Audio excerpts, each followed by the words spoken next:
opportunity not just to create your own future listing inventory, but to also be an investor on the front side of things as well. So agents that are part of this group will become a part of the PEMCO family. A lot of you guys are already in the referral database and stuff here already, but I want to talk about the opportunity to be able to acquire these NPLs, which is what built Carrington to a brokerage of 3,000 agents, was buying these NPLs in the last downturn. And this is where Louis has been doing this for 20 plus years at this point in time. He has a system in place. He's really good at this. And we have this opportunity for agents or agents investors to get involved to basically allow us to acquire more inventory, make a great investment on the front side. And if for some reason it doesn't follow through, obviously we have the foreclosure side of things and stuff as well. So I am pleased to be here, thrilled to have all of you guys to be a part of this. And I want you guys to take a serious look at this, whether it's for you, whether it's for your personal investors or anything else, because I don't think this opportunity comes around very often for agents on this side of things. And so, Louis, thank you so much for putting this fund together, like opening this up to agents on this side of things. But I would love for you to just give everybody a little bit of background of yourself and how this fund kind of came to be, if you wouldn't mind. Sure. I'm going to go ahead and share my screen to show for those who are viewing a screen. So they can see kind of excellent. And then I know you may be new to this. Okay, you got it. Good job. Good stuff. Thank you. Did I get it right? Jasmine, we can see. Yeah. Oh, perfect. Yep. Okay. So there's a couple things I'm going to do. One, I'm just going to go a little bit through our platform, which I'll touch on a little bit, my own personal background. And then I'm going to kind of dive into why I think this is a pretty good opportunity right now. It's feeling a lot like pre-2006, it just in a completely different way, but we're seeing some of the similar signs of dysfunction that will spin off, I believe, significant distressed assets. Again, how they will spin off and where they will spin off from, I'm not quite sure, but I'm pretty sure that we're going to see some increased default activity. Just a little about our fund. PEMCO Capital Management has been around. We launched it in 2014. Many of you know or may not know of PEMCO Limited. They were one of HUD's largest REO management platform back in the day. I partnered with PEMCO Limited to launch PEMCO Capital Management to assist them to get on the private sector side of the business. So since then, we're an asset manager and basically a private equity fund. Historically, we have serviced institutional grade family offices and private equity funds and institutional investors. We are now moving our platform to incorporate Reg D funds that we can work with accredited investors, which is what this call is about. Just as a little bit more about PEMCO, my personal background, I got a really cool AI photo that makes me look nice and thin. Founder and owner of the financial shop. So I'm a licensed broker and loan officer at NMLS. I've been doing that since 1997. Currently, my real estate brokerage is with EXP under the REO Alliance. And my mortgage arm is with Nexa Mortgage. I was at GMAC RFC from 2000 to 2006. Among many things there, I ran the REO group, and then I created the Servicing Capital Group, which was a group designed to reduce loss severity on risky assets leading up to the 2006 crash. 2006, I launched National Asset Direct and the iServe company. So some of you may remember iServe REO. They're still around. iServe Residential Lending, they're still around, but NAD was a parent company. And then we acquired $300 to $400 million during the crash, and then created a servicing company, a real estate company, REO company, a technology company. And then I left in 2014 to start PEMCO Capital Management, and I'm currently on the Federal Reserve Board of Atlanta SPU panel, and as well as on the Small Business Association Leadership Council. So those are kind of the different projects that I kind of work on.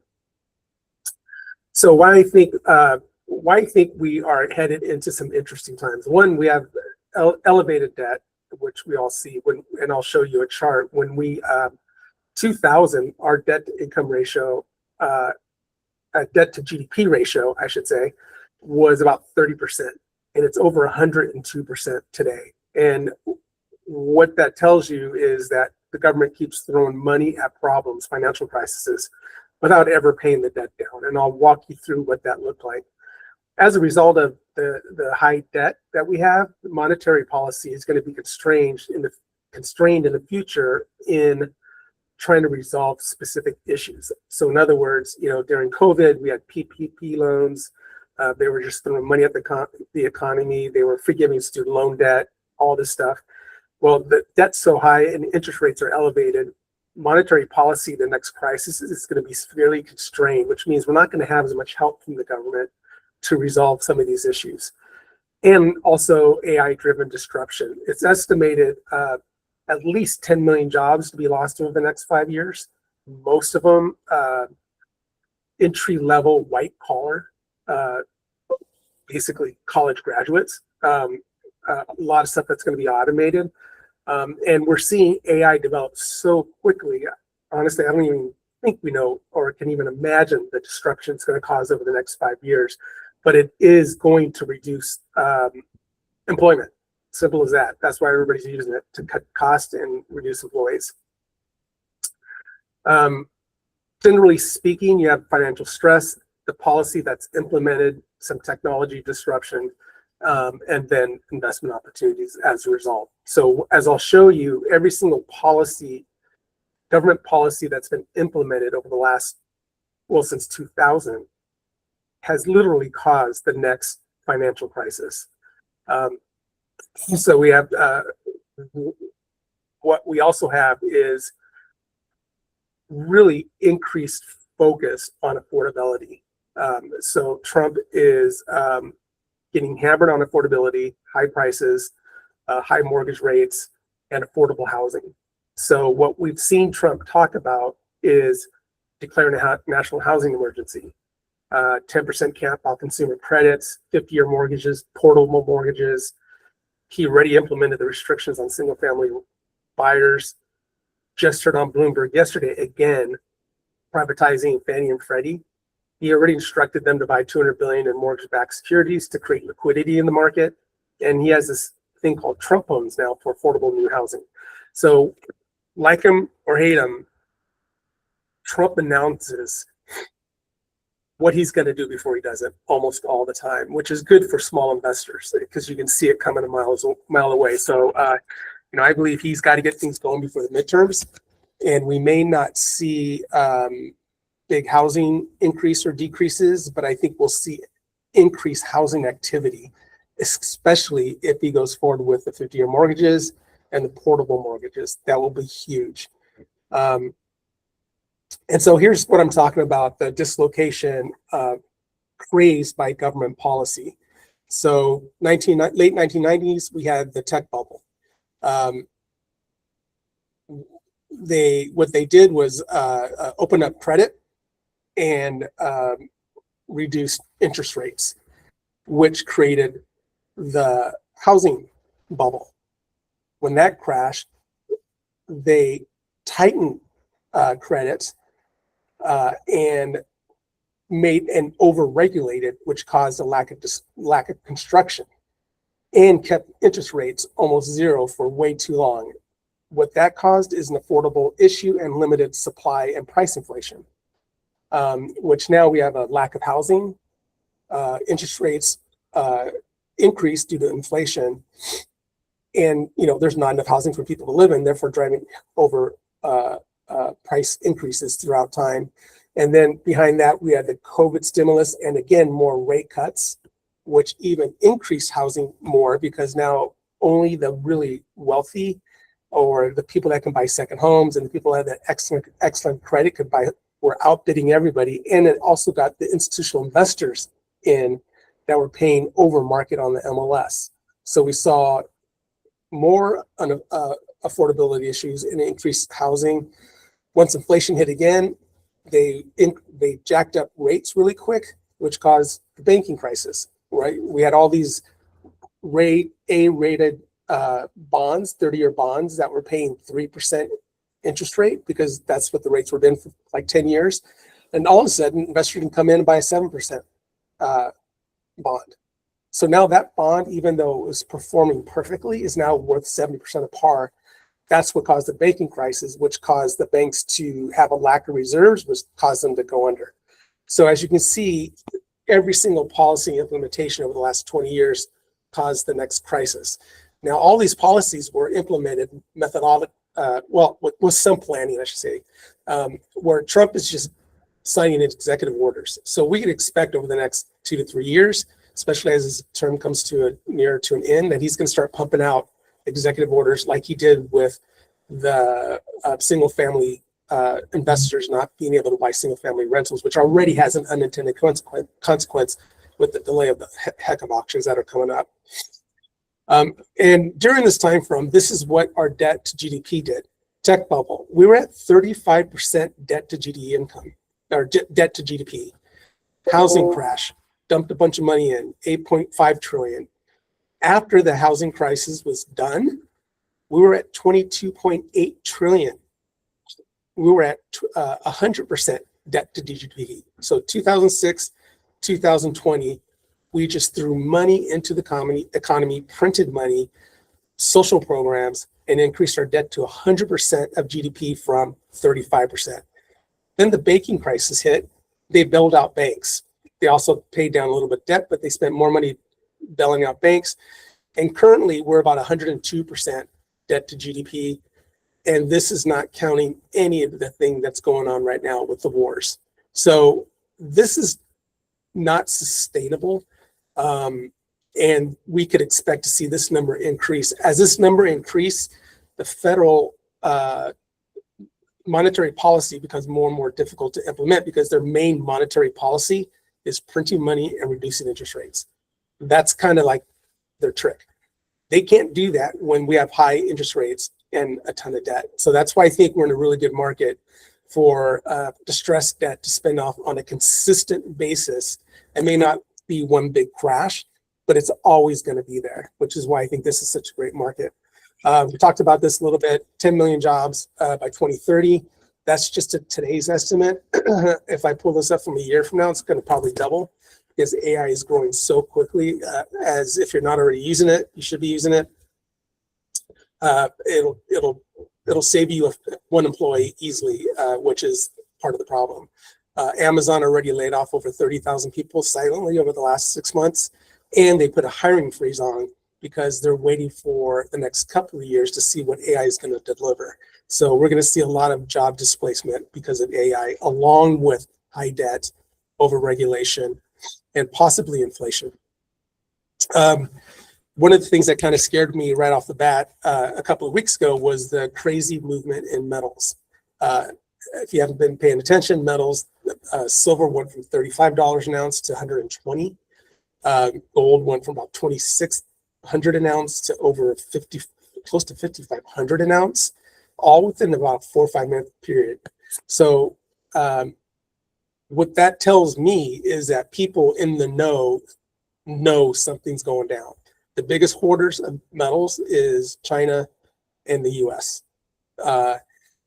People hoard metals for geopolitical uncertainty, which obviously that's going on. They hoard metals when they want to devalue the dollar and maybe move to another monetary or another backed currency. Inflation, and then central banks just to protect from exposure to the US and sanctions. So just the fact that these silvers have gone nuts over the 6 months, that tells you we're in for an interesting next 5 years, no doubt. Now, one of the things that's kind of the silver cloud in this is what we've seen for the last 10 years even with all this uncertainty, the housing market has stayed strong. So what we saw during COVID, for example, when COVID hit, I'm long real estate, right? So I was really worried because the market shut down for like 3 months. So I put a hedge on using Case-Shiller in certain markets just because I was afraid we'd see some significant declines. And what did we end up seeing? We saw crazy increases. So what that tells us, when people are scared, uncertain, and nervous, they want a house, they want a home, and hunker down and feel safe. So because there's a shortage of housing, the housing market for the last 10 years has been very strong, if not drastically increased. Even when we saw interest rates go from 2% to 7%, we saw housing prices still increase. So what we have is a hard asset that is not dependent on future cash flow, but its value is derived from its actual underlying value as a hard asset. So you're not worrying about people making payments. Your investment's collateralized by hard assets that's performing really well over the last 10, 15 years.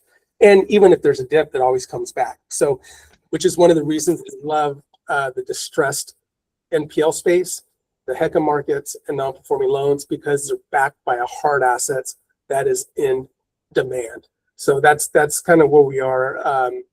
As from why I think we're in a really good space.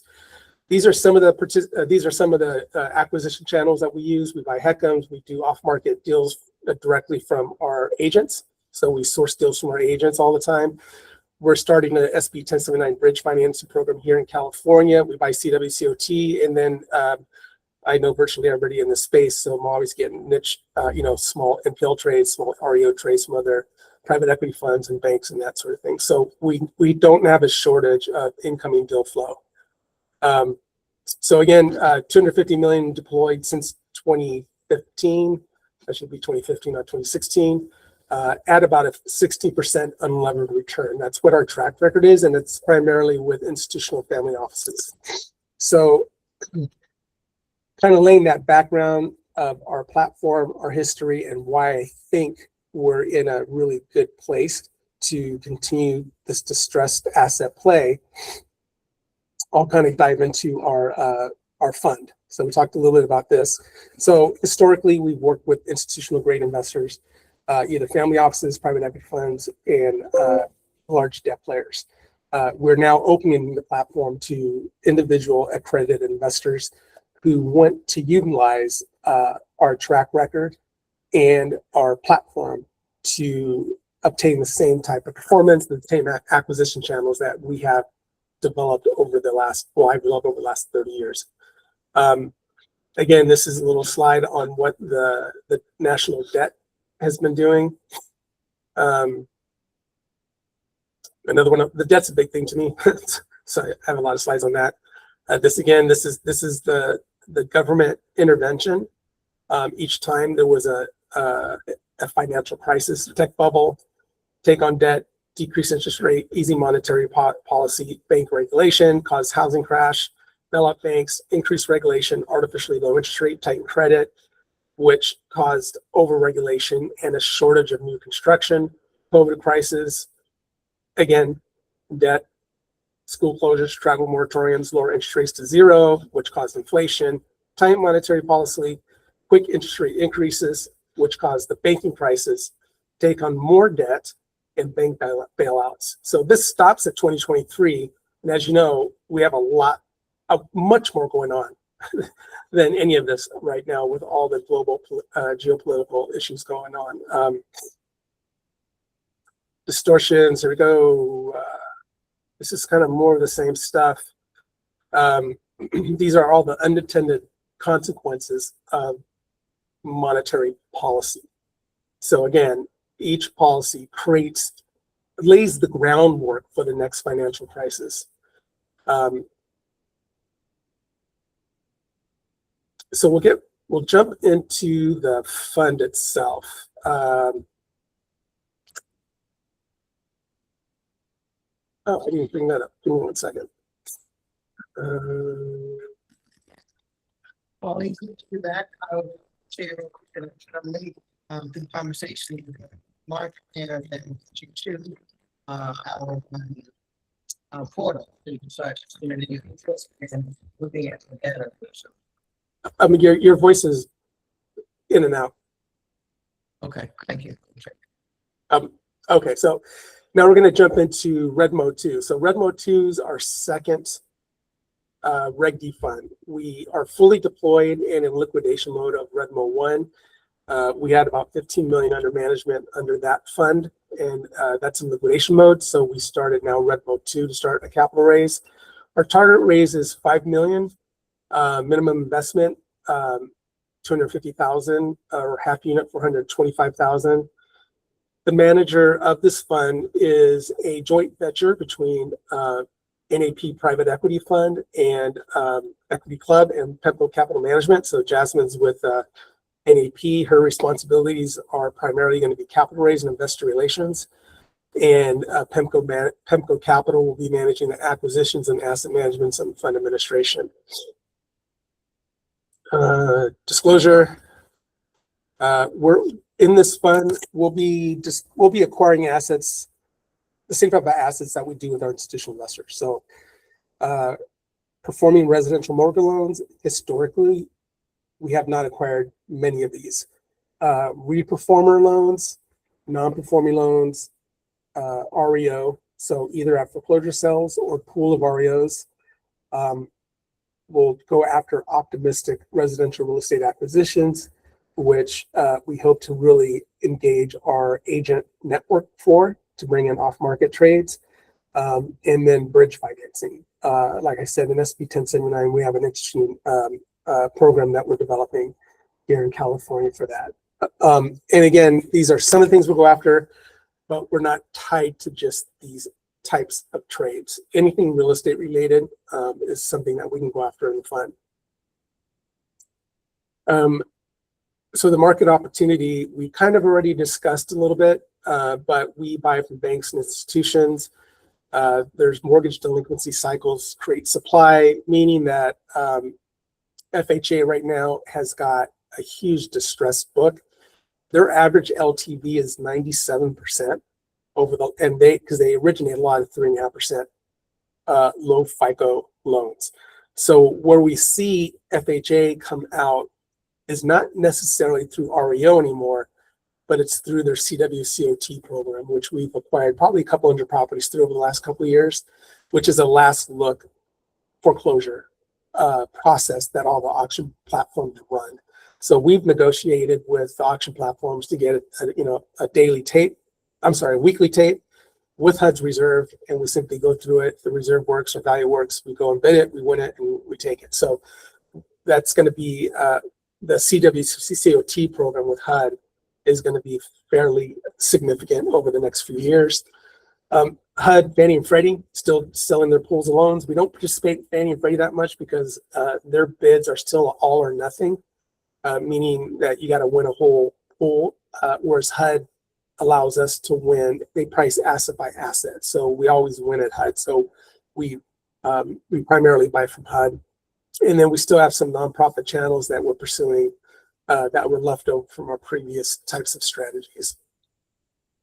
It's kind of the process we work through, acquisition, resolution, asset control, and the portfolio exit. I'm sure you guys are all very familiar with it. It's a pretty straightforward process, especially with the HECMs. The HECMs have the borrowers passed away, so it's purely a process. So there's no loss mitigation. There's no contested foreclosures. There's no litigation. There's no bankruptcies. We buy a loan where a home is vacant. We process a foreclosure, get the real estate, and liquidate it. So it's just a straightforward process, and that's probably 80% of what we're buying right now. So competitive advantages for us, we kind of went through that already. I've been in the space for about 35 years. This is my second asset management company that I founded. I founded REO companies. I founded servicing companies. I'm a broker, so I'm a real estate and a loan officer. I've just been in every facet in this space for many, many years, so therefore I have a lot of relationships. So we can source deals. operational expertise. The platform's been around in some form or fashion for over 20 years. Same type of technology, again, same servicers, property management infrastructure. So we have everything in place. It's kind of plug and play for you. You're just, investing, and then that's it. And then our underwriting, disciplined underwriting. So we've acquired so many assets that we have really good feedback from all of our performance that kind of, we do a process feedback into our modeling. And every asset gets individually priced, and we run out individual cash flows. And our due diligence obviously includes valuation, title, lien searches, demo notices, the full gamut of due diligence to ensure that we are buying assets that will give us any title or property type of issues, lien issues, or anything like that. Fund structure is Reg D, which is an SEC regulated fund, which means that I'll let Jasmine go through this in a second, but how you would show interest is you would go to our website, PEMCO.capital, www.pemco.capital, and go into, I think, the lien file. I'll just show you. Hold on one second.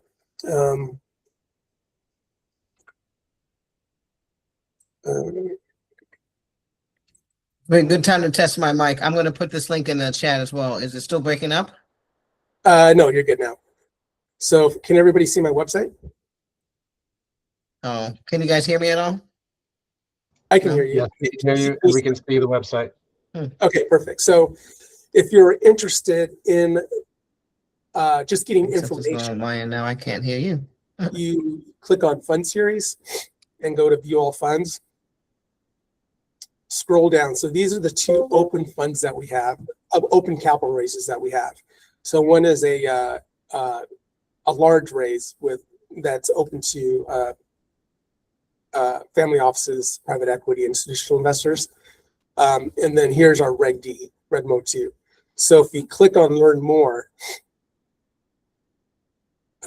it'll take you to this page. And all you would do is here is express interest, and you would create a login, and you could pull down our deck, frequently asked questions, the PPM, subscription agreement, all the information you would need to review. And then through there, it'll walk you through if you wanted to invest, how to go ahead and make an investment and be a part of the fund. So it's pretty simple. Once you become an investor, you would then go to, sorry about that, I took it down.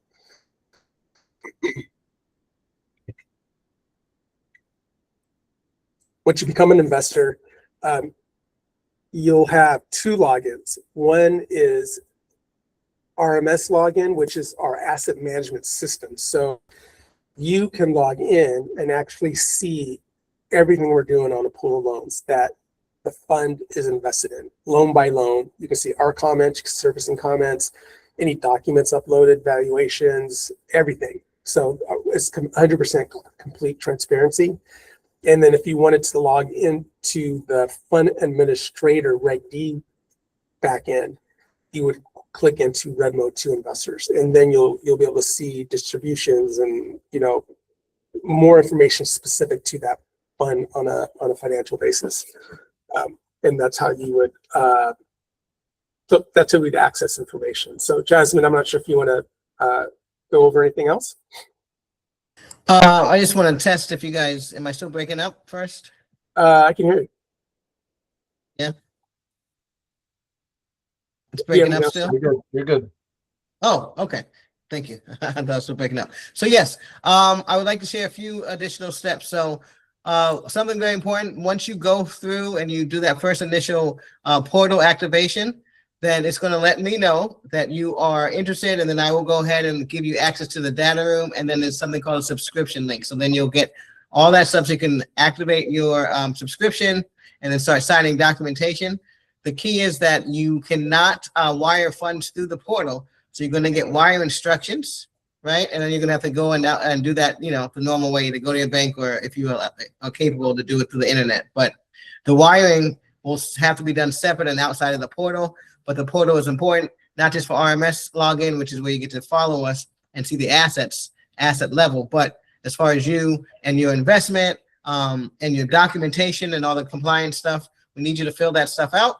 It's going to ask you to, if you're accredited as well. So you're going to want to, and I believe that's a third-party accreditation is what's going to happen. Isn't that correct, Louis? Correct. The third-party accreditation.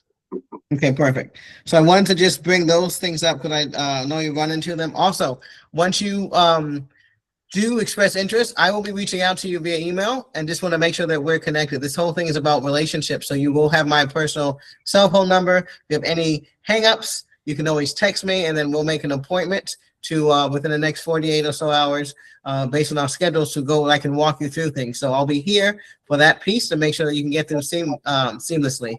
But those are the main things I wanted to highlight to you is that you will get a few subsequent emails, subscription one, and a portal activation. And you know, you're probably curious as to why we want to reach out to our agent network. A couple of things. One, a lot of money that we've raised have been from agents or agents' relationships because every agent knows an investor that may be interested, or a lot of agents are investors. So when you participate in the fund by either investing or introducing an investor, you then become a priority listing agent for the platform for any assets in your area. And we are also working on a way to financially compensate agents who invest or who introduce investors. We can't do it through the fund itself because it's an SEC regulated fund and it's very strict on how we pay out fees.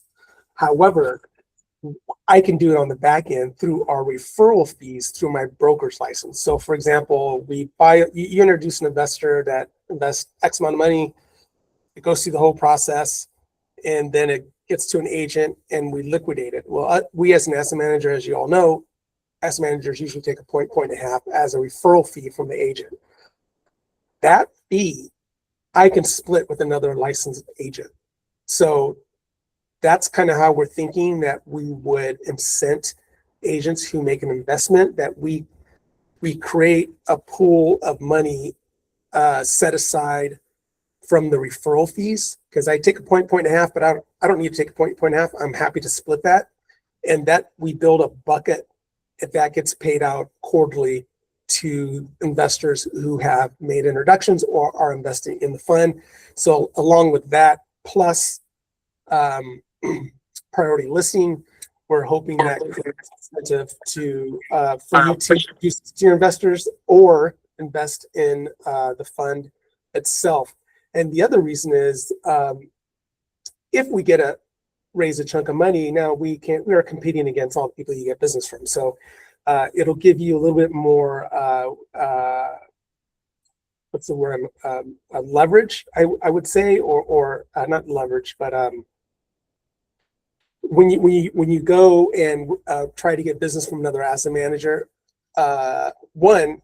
some of the other asset managers may be investors in the fund because we are raising money from vendors in this space as well because they want to build a pipeline of property preservation and REO management and that sort of thing. But you can say that you are an active investor and you know and you buy into the space and therefore you know how to manage these assets because you are an investor of these types of assets. So it'll create a little bit. I guess you can add to your resume. I guess I don't know what I'm trying to say, but anyway, we think that would probably help us. So I had one thing I just wanted to add if I'm coming through clearly again. Everything's good with my voice. Okay, great. Yep. So just wanted to add this as a wrap up from the standpoint of just what I do from an investment standpoint. And I have a club that I've run since 2013 of active investors. Okay. And so what we do is we have been waiting, right? We wait for opportunities like this. And so what we have called this is we call this our 5-year wealth window that is opening up right now. You heard Louis mention 5 years, and as you start keeping your ears open, you're going to hear a lot of people start talking about 5 years because that's really a small window. And a lot of us have invested long enough, as he showed on some of his slides there, but we've invested long enough to see what happens and how long it takes for us to get in and out. So there's a 5-year window of opportunity right now.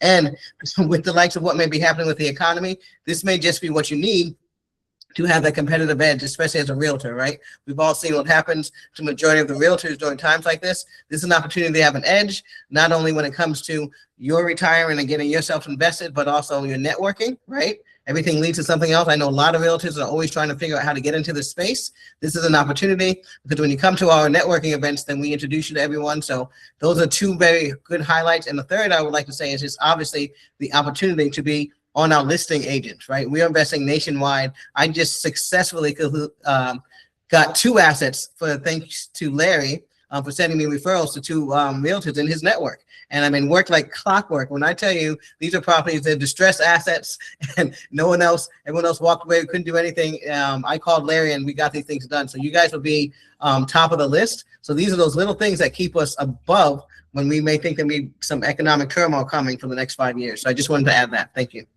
One last thing too, I forgot to mention. So you'll see here the minimum investment is $250 or half unit for $125. What we're doing, what we will do or are doing for members of NAP, which is Jasmine's group, and members of the REO Alliance, we can drop this minimum investment down and we can work with you on that. But we're only doing that for REO Alliance members and members of NAP. So that's something else to keep in mind if there's interest in that as well. So other than that, the half unit is the minimum investment amount. And so that has dropped down to 50,000. You still have to be accredited and meet all the other third-party requirements. But if you have, an IRA somewhere, this definitely works well with self-directed IRAs. Over 60% of my community uses their IRA money to get invested with this. So just reach out to me. I'll be able to walk you through all of that, especially if you do have a self-directed IRA to work with. I can help you with that.